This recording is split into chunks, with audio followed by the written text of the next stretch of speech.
Zmagovita serija se je nadaljevala tudi v Krškem, tokrat zmago 2-0. V primerjavi z zadnjo tekmo vrnitev Jasmina Handanovića v gol, v obrambi sta zrešila Marko Šuler in Saša Ivković. Tokrat je priložnost v sredini dobil tudi Dare Vršič z nekoliko spremenjeno postavitvijo. Prva priložnost v 7. minuti, na desni strani sta lepo domačo obrambo izigrala Pihler in Vrhovec, potem pa odbita žoga na nogo Vilerju.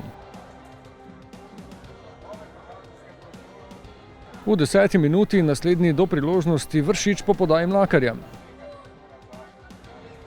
V 18. minuti prva resna priložnost za domače, lepa akcija po levi strani, potem pa povratna podaja in da Silva je naciljal Handanovića. V 21. minuti znova lep protinapad, po desni strani je prodrl Jan Mlakar, podal v sredino, toda Vršiču se ni šlo za natančen zaključek. Do konca prvega polčasa še v 36. minuti poizkus Vilerja z desnico. In v 38. minuti prosti strel Derviševića.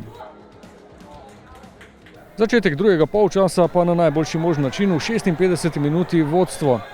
Ivković je žogo izbil, Zahović pa natančno in s prve oddal v prostor, kjer je Jan Mlakar bil hitrejši od vseh in na koncu preigral tudi domačega vratarja za vodstvo 1-0.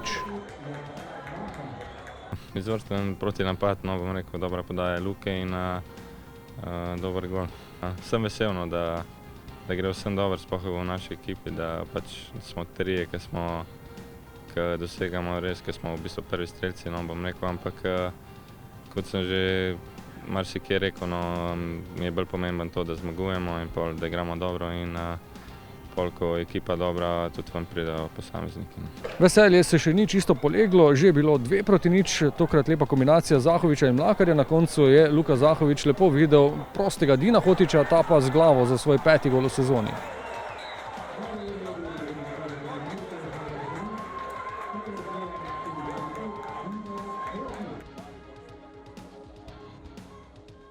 V 62. minuti priložnost za 3-0, toda strel Mlakarja iz strani je domači vratar ubranil.